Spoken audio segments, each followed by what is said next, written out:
เมื่อประมาณ2ปีก่อนท่านผู้ชมถ้าว่าไผเคยเบิ่งคลิปของเทอรี่เนาะตอนนั้นมี FC ที่เพิ่นไปอยู่ต่างประเทศเนาะแล้วเพิ่นคิดฮอดบ้าน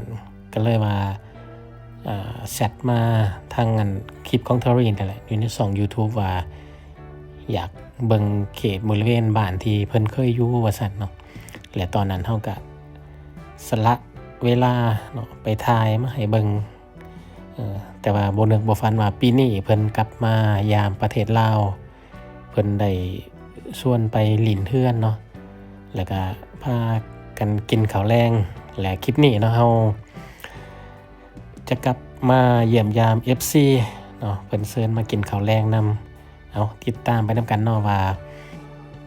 เมื่อใดมาพ้อกันแล้วกับ FC สิเป็นจังไดเนาะเฮาก็บ่เคยพ้อเพิ่นจักเทื่อคือกันเนาะเพิ่นเชิญมากินข้าวแลงนำก็มาหวบนำเพิ่นนี่มีเฮือนนะเฮือนเขาเจ้าหัวนึงคันนี้ก็เห็นแม่ค้าคุยรถเอามาแล้วคนนึงขี่เอาไปยังน้อยเดียวเลยจำได้สบายดีมื้อนี้ FC มาจากสหรัฐอเมริกานัดมากินข้าวอยู่ตรงคำสร้างแต่ว่าเฮาอยู่สงขลาโอ้ไกลกัน12กิโลเมตรแต่ว่าเบิ่งอากาศมื้อนี้นะออกมาแล้วฝนตกก็เลยจังได๋ก็ลุยมาเลยพากันเปียกขี่รถจักรมาเด้เนาะขี่รถจักรมานี่เป็นไบเกอร์มากับแอนนี่เนาะใกล้สิฮอดแล้วยังอีก1 ลักไปเดี๋ยวเข้าไปพอกันอยู่เพื่อน FC เนาะตีลังบ่โอ้ฝนตกเนาะอีต้มดีขึ้นลังใกล้สิฮอดจุดหมายปลายทางเลยเนาะยังอีกลักไปลักครึ่งนี่แหละฮอดเขตตรงคำสั่งเลยเด้ไปเอาพาเบิ่งบรรยากาศเขตบ้านตรงคำสั่งเนาะเบิ่งบ้านตรงเมืองเขตนี่บ่ได้มาอัปเดตโดนเลยเด้นี่เพราะอากาศตัวจริงนี่มืดเนาะแต่ว่าอยู่กองแล้วตัวแจงถ่ายไปเลยเนาะเดินไปเลยมาหวนคืนคิดถึงเมื่อ2ปีก่อนที่เฮามาตามหาเฮือน FC หั่นก็คือบ่ฮู้หยังเลยเนาะบ่ฮู้จักบ้านบ่ฮู้จักฮอมถามไปเนาะเห็นคนแล้วก็ถามแล้วก็อ่านป้ายแนะนำต่างๆเนาะแต่ว่าจากครั้งนั้นมาครั้งนี้เฮาเคยไปเทื่อนึงแล้วก็สิพอจื้อๆได้อยู่ว่ามันอยู่เขตใดเนาะเดี๋ยวเฮาติดตามไปนำกันเนาะมื้อนี้ก็อากาศอยู่เวียงจันทน์เนี่ยก็คือมีฝนตกเล็กน้อยเนาะออกมาตามทางก็เปียกน้อยนึงทมิตก็คิดว่าสิกลับแหละเด้เนาะมาขี่มาพัดว่ามันฝนคือว่าบ่แห้งปานใดก็เลยมาต่อเนาะจังได๋ก็นัดเพิ่นแล้วก็ต้องได้ไปให้ฮอดให้ถึงรถบรรทุกคือว่าหลายๆน่ะผ่านมา4-5คันแล้วหลายขนาดเลย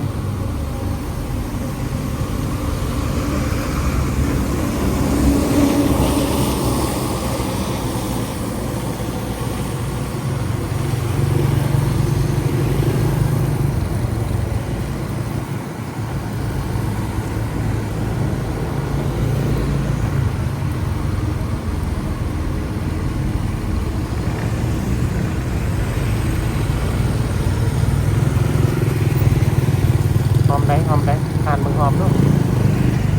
เว้นป้ายเนาะป้ายบ่ละเอียดปานใด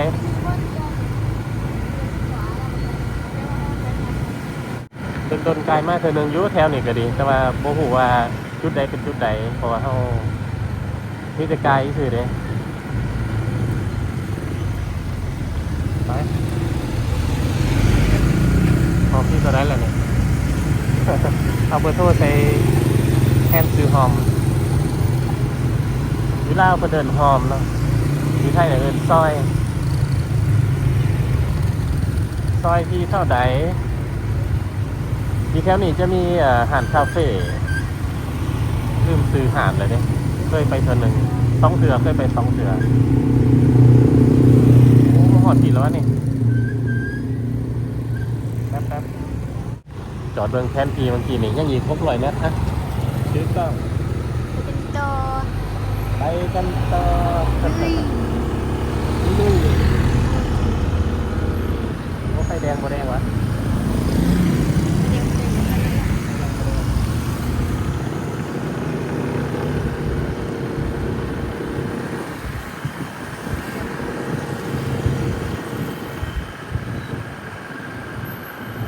มืดแล้วเนาะบัดนี้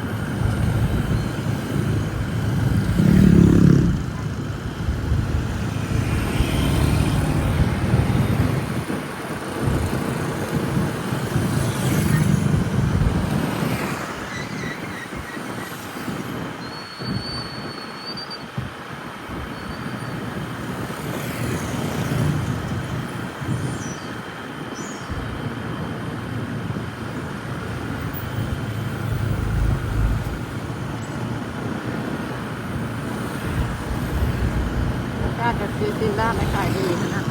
มันแต่กันจริง ท้าย สุด แบ แต่ บมันคือการ สิ่งใด อีก 200 เมตร เลี้ยวขวา 200 เมตรเลี้ยวขวา อีก200 เดี๋ยวก่อนนะจะบอกให้ปะ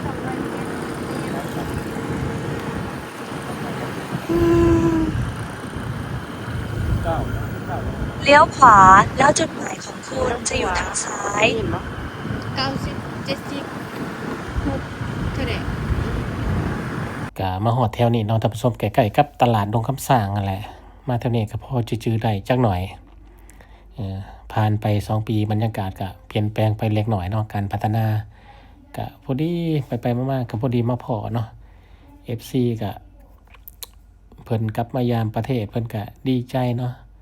เพิ่นไปอยู่ต่างประเทศเพิ่นก็คิดฮอดบ้านเมืองลาวเฮานี่แหละก็ได้เบิ่งคลิปของยูทูบเบอร์จากคนลาวเฮาหลายๆช่องเนาะที่ว่าไปถ่ายบอนต่างๆหรือว่าถ่ายเขตบ้านเพิ่นให้เพิ่นได้เบิ่งพอหายคิดฮอดบ้านเนาะผู้ใส่หมวกนี่ก็แม่น FC คือกันเนาะเพิ่นเป็นยูทูบเบอร์พร้อม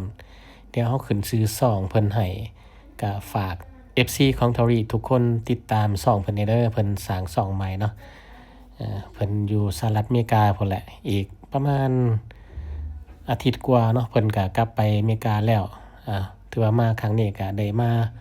พบหน้าพ่อตาเนาะเพิ่นก็บ่ลืมที่ว่าเฮาเคยมาไทยเพิ่นเบิ่งว่าซั่นซะเพิ่นก็บ่ลืมแล้วก็นัดมากินข้าวเนาะโอ้ร่วมกันกินข้าวแรงนำกัน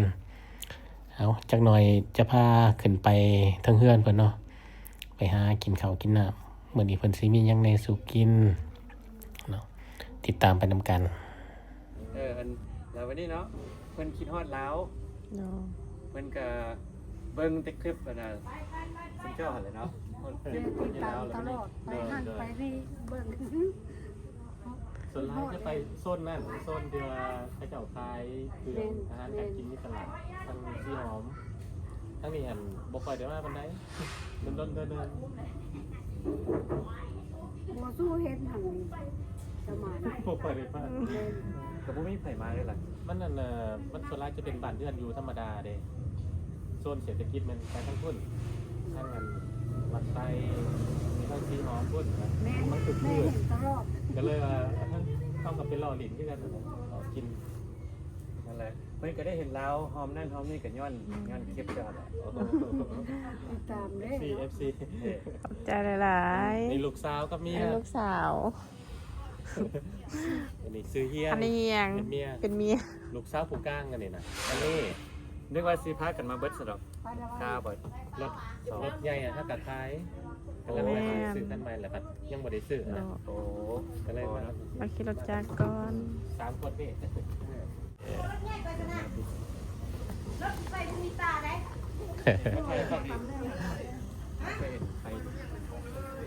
ไปส่งเลยกลับมาบ่เนี่ยห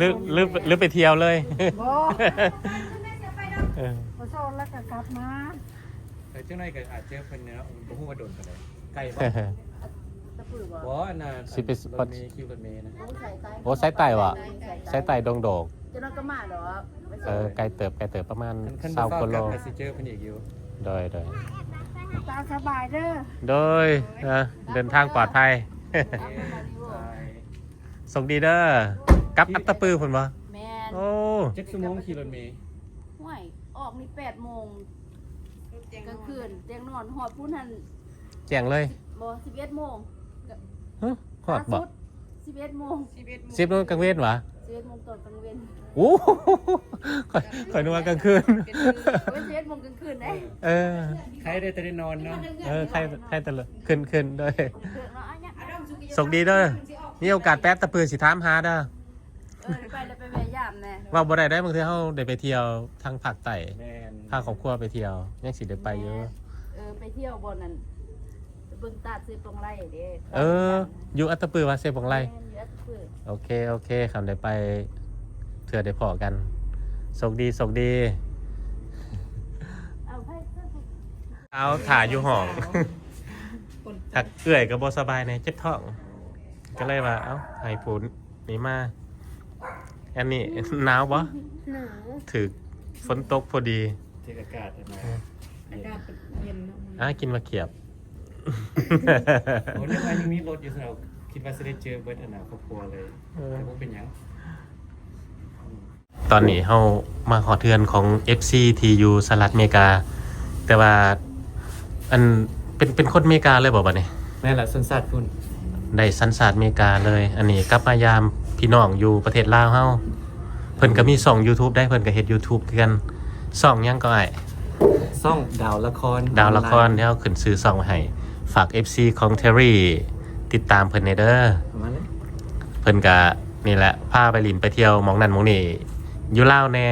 ก็สิพาไปกวนเพิ่นสิกลับไปแล้วก็อยู่อเมริกาอยู่รัฐได้ รัฐมินนิโซตา อยู่มินนิโซตา นั่นแหละ โอ้คนลาวหลายมินนิโซตา หลาย โดย คนลาวคนม่ง อ่า หลาย อันนี้เป็นเพื่อนตั้งแต่สมัยตะกี้บ่เพื่อนมูลเพื่อนเข่าบ่ คิดว่าเพิ่นอยู่นี่ได้ประมาณ15 ปีแล้ว เออ แล้วนะ อืม ดาราซ่องเนาะดาวละครน่ะนะเพิ่นใหญ่อยู่นี่แต่เพิ่นคิดฮอดแล้วก็เลยอันเป็น FC เด้เนาะก็เลยบอกเทอรี่หันมาเวฮอมนี่แหน่อยากเห็นบรรยากาศอยากเห็นแถวนี้มันเปลี่ยนแปลงไปแนวใดแล้ว เพิ่น เนาะ ก็ไปแต่โดนว่ะ เพิ่นไปได้ บ่ได้กลับมาหรือว่าเพิ่นไปเที่ยวมา 8 ปีแล้วเด้เพิ่นไปอะนะ ตอนเพิ่นบอกให้มาถ่ายคลิปหันไปได้8 ปีแล้ว บ่อันตอนนั้นหั่นเดี๋ยวนี้8 ปีจำนวนนี้แหละตอนนั้นหั่นประมาณ6 ปี 6 ปีเนาะ เพราะว่า2ปีไก่บ่หรือ2ปีไก่ลืมแล้ว ช่วงโควิดเหรอ บ่อันก็บ่ได้โดนปานใดเด้ เหมือนดีเด้อ เลยสวัสดี สบายดีเด้อ ลุงอันนี้ ลุงหน่อย ดีที่แห้ง มาเยี่ยมมายาม เจ้าของบ้าน เน โด ย ย เอาอยู่หลุม มีสองตัว ว่ายังก็ควร โดย เรียก เนย อ๋อบ่แม่นเฮ็ดแยกทับแขกพิเศษ โอเค มาหลินน้ำเป็น เอานั่นวะเอาเบียร์อยู่วะง่ายขึ้นมาเลยวะ ได้ ง่ายขึ้นมาทำกันเนาะ โดย แล้วก็ขั้นเขาเบียร์แล้วก็มินนั่นเองแล้วก็ เฮามากินข้าวบ้าน ร่วมกัน หลินน้ำธรรมดาโมบเดเป็นอันยังเป็นทางการยังดอก ง่ายมันยืดกัน โอ้ยตอนนั้นแห้งคักแล้วคนลาวเขามาพอกันว่าวันนั้นแหละโอ้มันเสียบรรยากาศไปเลยเลยมันต้องมีประเทศน้อยๆแต่ว่ากินเบียร์เซเลียเซวอคนแหละแดดนับหนึ่ง แม่ อยู่ลาวเอามากินเบียร์เนาะ สังเกตเข้าไปกลายไปแต่ละอาหารแต่ละอย่างตอนแรกอะนะอาหารเต็ม แม่นแหละ อาหารบันเทิงอาหารเบียร์คนกินเขาขนาด โอ้อยากมาพุ่น2ตัวนี่ โอ้อันนี้งามแผนนี่ อันนี้แอร์นี่เนาะ เนยแอนนิตา อันกับอัตตะเปิดเมื่อกี้กับแอร์นี่คือกันได้อันอยู่รถฮะ ซื้อแอนนี่ ฟูลากันใหญ่ซ้ำนี่แหละเก่าปี 9 ปี13ผู้ใหญ่เด้ 14 ป้าย 4ปลาย 495 เป็นสาวเลยเด้ โอ้ย 3คนเนาะบ่อีกบ่ เนย หยุดก่อน หลายแล้ว อันนี้ก็2คน2 ปีกับ4 ปีผู้ชายเบิด ทรายเบิด นั่นแหละ เนยสบายดี พี่น้องเพิ่นมายามแม่เฒ่า เนย กับอันน่ะกับอันป้า 2-3 คนนะกับอันนี้บ่มีผู้ใดฮู้ว่าสิมามาเซอร์ไพรส์เพิ่นน่ะนะแม่เฒ่าก็ยังบ่ฮู้เนาะตอนมาน่ะเพราะว่าตอนบอกเพิ่นเนาะว่า เดินทางมามีพ่อแม่แล้วก็ลูก2คนบ่4คนมาเดินทางมาเมื่อกี้ บ่มีแต่เขย มี มีแต่เขยกับแม่เฒ่า อ๋อ นั่นแหละ2คนลูกชาย2คนอยู่กับแม่อยู่อเมริกาเพิ่น เพิ่นบ่ได้มา อยากมาอยู่ก็มันมาบ่ได้อันน่ะงบประมาณบ่พอเนาะช่วงนี้ โอ้ ก็เลยได้มาคนเดียว ก็บ่อยากให้แม่เฒ่ามาคนเดียว มากับแม่เฒ่า นั่นแหละเพราะอีตนแม่เฒ่าเพิ่นมาคนเดียวเนาะเขา บ่ฮู้ภาษาบ่เขามีแต่สุกล่อไปหม่องนั้นหม่องนี้เพิ่นใช้ภาษากึกเพิ่นน่ะเนาะแต่อีตนขาไปเพิ่นก็ยังเก่งแล้วมันบ่เพิ่นไปฮอดนั่นน่ะเพิ่นตอนไปเราไปผู้เดียวตอนไปผู้เดียวบ่เคยไปไสบ่เคยขี่ยนต์มาอย่างนี้เราก็สอน โอ้แต่ว่า เก่งเนาะเราก็เก่งอยู่แล้วซั่น มีคนนำทางไปบ่ อัน พาไป เขา ขึ้นยนต์ขึ้นหยังนะ บ่ ไป อันขึ้นยนต์อยู่พี่บอกครับกับครอบครัวพาไปแต่ว่าแต่ละสายนะเขามีอันคนสุกล่อไปรับแต่สายใดหาสายใดนะสุกล่อไปเลย มีคนส่งไปจุดนั้นจุดนี้ นั่นแหละมองอันกรีดตัวใดอันน่ะแล้วปี้ตัวใดเขาก็เบิ่งปี้เนาะว่าอยู่มองใดแล้ววันนี้อันน่ะข้างคืนเนาะก็อีตนเพิ่นว่านั่งอยู่คนเดียวอยู่เนาะก็บอกอยู่เนาะ เวลาต่อเครื่องบินนั่นบ่ แม่นตอนเพิ่นไปนะมันก็ได้ต่อข้างคืนอยู่ใส่บ่ลืมล่ะมันดนแล้วเนาะ2 ปีกว่าแล้วเพิ่นก็ไปผู้เดียวเพิ่นจำอเมริกาเลยก็เก่งเต็มที่ เราก็เก่งเนาะ ไปฮับอยู่เดินยนต์เนาะบ่ฮู้ว่าจะออกนำคลิปบ่ไปเพิ่นไปนะไปฮอดแล้วนั่นบ่ขนาดอันเกี่ยวไปเกี่ยวมาอันทางเข้าผิด3เทื่อเนาะสิไปหม่องจอดนะอันนี้ไปฮอดแล้วก็เข้าไปก็ยังบ่เห็นเพิ่นวันนี้ห้วยตกใจแล้วเพิ่นฮอดอเมริกาอยู่บ่ย่านไปตกนะฝรั่งหรือออสเตรเลียอย่างเพิ่นเนาะมันก็เป็นห่วง ฉันเราก็เก่งเนาะเราก็เก่ง ท่าอยู่แล้ววันนี้อันน่ะสุดท้ายเพิ่นก็ออกมาบ่ฮู้ว่าได้เบิ่งบ่นำตอนเพิ่นไปอเมริกาใหม่นะเพิ่นก็ดีใจเต็มที่เลยไปฮอดอยู่หัน2กว่าปีเพิ่นก็คิดฮอดลาว บ่วันนี้นะครับมันยัง คิดฮอดลาวว่าสิแลนด์เอาหนังสือบัตรเขียวน้อยเพิ่นแต่เพิ่นบ่มักที่เพิ่นอันน่ะเพิ่นอดอยู่ย้อนเลี้ยงหลาน ไปเบิ่งร้านไห้บ่ แม่น พ่อแม่เฮ็ดเวียก เฮ็ดเวียก เราไปอยู่พุ่นเราก็สิกินฮอดเมืองลาวเนาะกินฮอดบ้าน ไปอยู่นำแน่เนาะไปเห็นวันต่างๆเวลาเฮาไปเที่ยวก็พาเพิ่นไปสิเนาะ ก็พาไปมีบ่ได้เอาลงพอตอนมีลูกเพิ่นบ่ตั้งซ่องแต่5ปีก่อนเนาะ แม่นพวกคือขาดช่วงดนแท้ มีลูกแล้วเลย ไปหาเพิ่น แม่นตอนนั้นตั้งใจสิเอาลงมีลูกแล้วมันเป็นคนละเรื่องเลยเนาะยงกับลูก เทอรี่ก็อาจจะฮู้ดีแต่ว่าใครอยู่น่ะอยู่เป็นอยู่บ้านเนาะอยู่เฮ็ดเวียกผู้เดียวอันนี้เฮ็ดเวียกเบิด2คนนั่นน่ะมันก็เลยบ่มีเวลาก็เลยโจกไว้แล้วอันนี้เฮ็ดเวียกก็เฮ็ดเวียกอยู่บ้านนั่นแหละซอยไม่เท่าไม่เท่าเบิ่งซอยกับเบิ่งซอยกันนะแต่ก็ยังบ่มีเวลาอยู่ดีเพราะว่าลูก2คนในบัดนั้นเนาะแต่แฮงบ่มีเวลาถ้ามีน่ะมีหมาเนาะอันนั้นเป็นลูกขนตอนนั้นเนาะแล้วมีลูกแท้แล้วอันนั้นเป็นหมาหัวฟูได้บัดน่ะมีผู้ที่2แฮงแล้วเลยมันคลิปมันถ่ายอยู่บ่ได้เอาลงตำหลังได้บัดนี้มันขาดตอนขาดปีมันอย่างได้บัดนี้เนาะแต่นี่ต่อไปนี่สิเริ่มเอาลงอันจะสปอร์ตเลยเพราะว่างานน่ะเนาะเฮ็ดอย่างนำเข้า8ปีแต่ว่าเขาเจ้า restructure ภาษาลาวอย่างบ่ฮู้เนาะเพื่อเฮาสิมีใจค่าอยู่ค่ากินนี่หั่นนะก็แล้ววันนี้บ่มีเวียกเฮ็ดแล้ววันนี้ก็ห้วยก็ ขอบใจ รู้สึกผ่อนคลายเนาะ อันนี้ว่า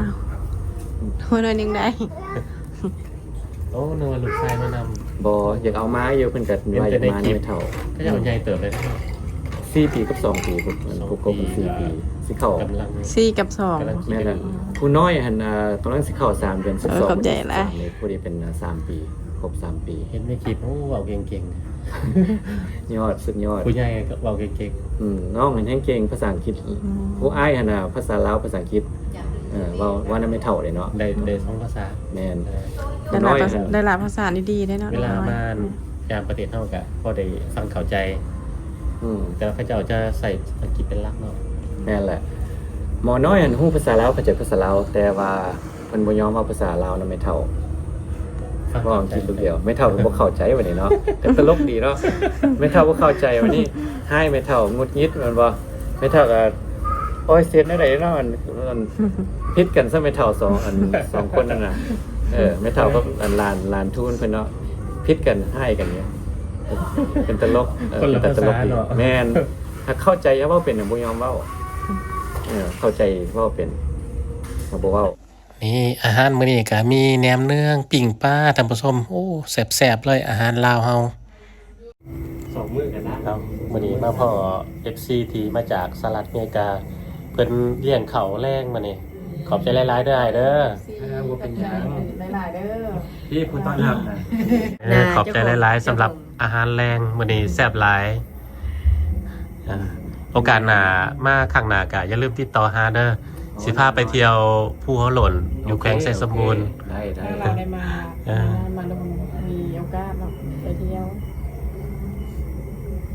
มาจุดนี้เรียบอ่ะมือวันคานพัชิไปอันกองประชุมยุทธราชกลับมาวันที่24พัชิไปไทยโตไปประชุมญี่ปุ่นจำเราวันที่30เพิ่นเมื่อยยังบ่ได้ไปส่ง ขอบใจหลายๆเด้อกับการต้อนรับกับพักเขาแรงแซ่บๆมื้อหน้าสิมาลินน้ำอีกเด้อ มีโอกาส มื้อหน้าสิมาลินน้ำอีกสิมากินข้าวน้ำอีก เคยไปอยู่กับมาแวลินโรด โดย ฮักแพงกัน โดย ดีใจหลายที่เทอรี่มาเยี่ยมมายามเนาะ โดย โอเค อันนี้จับ มือกล้อง โอ้ลูกสาวก็เป็นมือกองใดนะลูกสาวเนาะ ขอบใจหลายๆให้มื้อหน้าพบกันใหม่เด้อ โอเคแล้วเอานัดกันเจอกันก็ได้เอารูปอ่ะ เป็นวิดีโอ โอเค ตายออกจากเพื่อน FC พาแอนนี่มาแวะสื่อขนมหน่อยหนึ่งเนาะ